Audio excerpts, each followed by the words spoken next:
ನಮಸ್ಕಾರ ಸ್ನೇಹಿತರೆ, ನಿಮ್ಮ ಪ್ರಿಯ ಸೀರಿಯಲ್ ಗೌರಿ ಕಲ್ಯಾಣ ಇವತ್ತಿನ ಸಂಚಿಕೆ ಪ್ರೇಕ್ಷಕರ ಹೃದಯ ಕದ್ದಂತಿದೆ.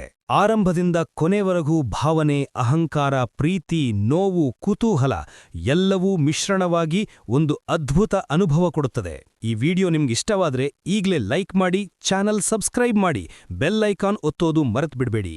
ಇವತ್ತಿನ ಸಂಚಿಕೆ ಶುರುವಾಗೋದೇ ಒಂದು ಗಟ್ಟಿಯಾದ ದೃಶ್ಯದಿಂದ. ವಿವೇಕ್ ಬೆಡ್ ಮೇಲ್ ಬಿದ್ದು ನರಳಾಡ್ತಾ ಇರ್ತಾನೆ. ಹೊಗೆ, ನೋವು, ದೇಹದ ತಾಳಲಾರದ ಪೀಡೆ ಇವುಗಳ ನಡುವೆ ಅವನ ಅಹಂಕಾರ ಇನ್ನೂ ಕಡಿಮೆಯಾಗಿಲ್ಲ.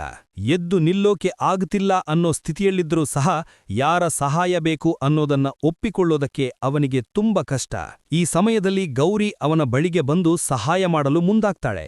ಆದರೆ ಅವಳ ಸತ್ಯಸಂಧ ಪ್ರೀತಿ, ಕಾಳಜಿಯನ್ನೂ ಸಹ ವಿವೇಕ್ ತನ್ನ ಈಗೋದಿಂದ ತಳ್ಳಿಬಿಡ್ತಾನೆ. ಗೌರಿ ಇಲ್ಲಿ ತೋರಿಸೋ ಧೈರ್ಯ, ತಾಳ್ಮೆ ತುಂಬ ಸ್ಪರ್ಶಿಸುವಂಥದ್ದು. ಅವಳು ಸುಮ್ಮನೆ ಕೋಪ ಮಾಡಿಕೊಳ್ಳುವಳಲ್ಲ, ಬದಲಿಗೆ ವಿವೇಕನಿಗೆ ಅವನ ತಪ್ಪನ್ನೇ ಕನ್ನಡಿಯಲ್ಲಿ ತೋರಿಸೋ ರೀತಿಯಲ್ಲಿ ಮಾತನಾಡ್ತಾಳೆ. ನಿಮ್ಮ ಈಗೋ ನಿಮ್ಮನ್ನೇ ಈ ಸ್ಥಿತಿಗೆ ತಂದಿದೆ ಅನ್ನೋ ಅವಳ ಮಾತು ಪ್ರೇಕ್ಷಕರ ಮನಸ್ಸಿಗೆ ನೇರವಾಗಿ ತಾಕುತ್ತೆ. ನಿಧಾನವಾಗಿ ಅವಳ ಕೈ ಹಿಡಿದು ವಿವೇಕ್ ಹೊರಗೆ ಬರೋ ದೃಶ್ಯ ಇದು ಅವರ ಸಂಬಂಧದಲ್ಲಿ ಒಂದು ಸಣ್ಣ ಬದಲಾವಣೆಯ ಸಂಕೇತ. ಇನ್ನೊಂದು ಕಡೆ ಸರಿತಾ ಮತ್ತು ಚಂಚಲ ಕಾರಿನಲ್ಲಿ ಹುಡುಕುತ್ತಾ ಬರುತ್ತಾ ಇರೋ ದೃಶ್ಯ ಕುತೂಹಲ ಹುಟ್ಟಿಸುತ್ತದೆ. ಅವರಿಗೆ ಸರಿಯಾದ ಅಡ್ರೆಸ್ ಗೊತ್ತಿಲ್ಲ, ಆದರೆ ಗುರಿ ಸ್ಪಷ್ಟ: ವಿವೇಕನನ್ನ ಹುಡುಕೋದು. ಈ ನಡುವೆ ಮೋನಿಕಾ ಕಾಣಿಸಿಕೊಳ್ಳೋ ಕ್ಷಣ ಇದು ಒಂದು ಥ್ರಿಲ್ಲಿಂಗ್ ಟ್ವಿಸ್ಟ್. ಸರಿತಾ ಅವಳನ್ನ ಕರೀತಾರೆ, ಆದರೆ ಮೋನಿಕಾ ಭಯದಿಂದ ತಪ್ಪಿಸಿಕೊಳ್ಳೋಕೆ ಯತ್ನಿಸುತ್ತಾಳೆ. ತನ್ನ ಹಳೆಯ ಜೀವನ, ಈಗಿನ ಪರಿಸ್ಥಿತಿ ಇವೆಲ್ಲ ನೆನಪಾಗಿ ಅವಳ ಒಳಗಿನ ಆತಂಕ ಹೆಚ್ಚಾಗುತ್ತದೆ. ಮನೆ ಒಳಗಡೆ ಮತ್ತೆ ಭಾವನಾತ್ಮಕ ದೃಶ್ಯಗಳು ಮುಂದುವರಿಯುತ್ತವೆ. ಗೌರಿ ವಿವೇಕನಿಗೆ ಆಯಿಂಟ್ಮೆಂಟ್ ಹಚ್ಚೋದು, ಅವನ ನೋವನ್ನ ಕಡಿಮೆ ಮಾಡಲು ಮಸಾಜ್ ಮಾಡೋದು ಇವೆಲ್ಲ ಅವಳ ನಿಜವಾದ ಪ್ರೀತಿ ತೋರಿಸುತ್ತದೆ. ವಿವೇಕ್ ಇನ್ನೂ ಸ್ವಲ್ಪ ತಲೆ ಎತ್ತೋ ಪ್ರಯತ್ನ ಮಾಡ್ತಾನೆ, ಆದರೆ ನಿಧಾನವಾಗಿ ಅವನ ಹೃದಯ ಮೃದುವಾಗೋ ಲಕ್ಷಣಗಳು ಕಾಣಿಸಿಕೊಡುತ್ತವೆ.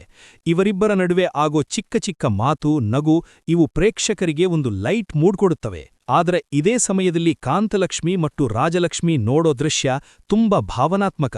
ಇವರು ಯಾವಾಗಲೂ ಹೀಗೆ ನಗುತ್ತಾ ಇರಬೇಕು ಅನ್ನೋ ಆಶೆ ಇದು ಮನೆಯ ಹಿರಿಯರ ಹೃದಯದ ಮಾತು.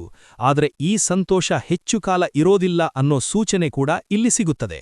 ಅಕಸ್ಮಾತ್ ಸರಿತಾ ಮತ್ತು ಚಂಚಲ ಮನೆಗೆ ಬರುವ ದೃಶ್ಯ ಇದು ಎಪಿಸೋಡ್ನ ದೊಡ್ಡ ಟ್ವಿಸ್ಟ್. ಮನೆ ನೋಡಿ ಸರಿತಾ ಹೇಳೋ ಮಾತುಗಳು ತುಂಬ ಕಠಿಣ. ಅವಳು ಗೌರಿಯ ಮನೆಯನ್ನ ಅವಮಾನ ಮಾಡ್ತಾಳೆ. ಚಿನ್ನು ಉತ್ತರ ಕೊಡೋದು ಇದು ಧೈರ್ಯದ ಉದಾಹರಣೆ. ಆದರೆ ಸರಿತನ ಕೋಪ ಇಲ್ಲಿ ನಿಲ್ಲೋದಿಲ್ಲ. ಅವಳು ಗೌರಿಯನ್ನ ನೇರವಾಗಿ ಆರೋಪ ಮಾಡ್ತಾಳೆ: ನೀನು ನನ್ನ ಮಗನನ್ನ ನನ್ನಿಂದ ದೂರ ಮಾಡಿದ್ದೀಯಾ ಅಂತ.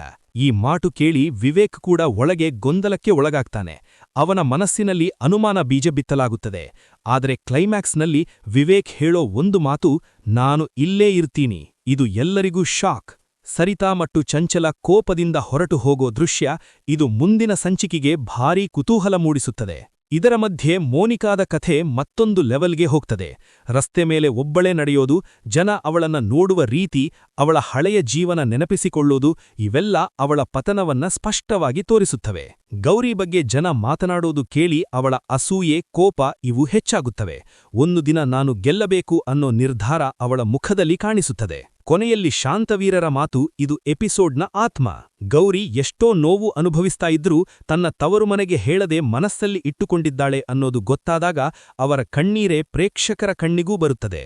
ಗೌರಿಯನ್ನ ಶಿವನಿಗೆ ಹೋಲಿಸಿ ಮಾತನಾಡೋದು ಇದು ಅವಳ ತ್ಯಾಗದ ಮಹತ್ವ ತೋರಿಸುತ್ತದೆ. ಇವತ್ತಿನ ಸಂಚಿಕೆ ಪ್ರೀತಿ, ನೋವು, ಅಹಂಕಾರ, ತ್ಯಾಗ ಎಲ್ಲವೂ ಒಟ್ಟಿಗೆ ಬೆರೆತು ಒಂದು ಅದ್ಭುತ ಅನುಭವ ಕೊಟ್ಟಿದೆ.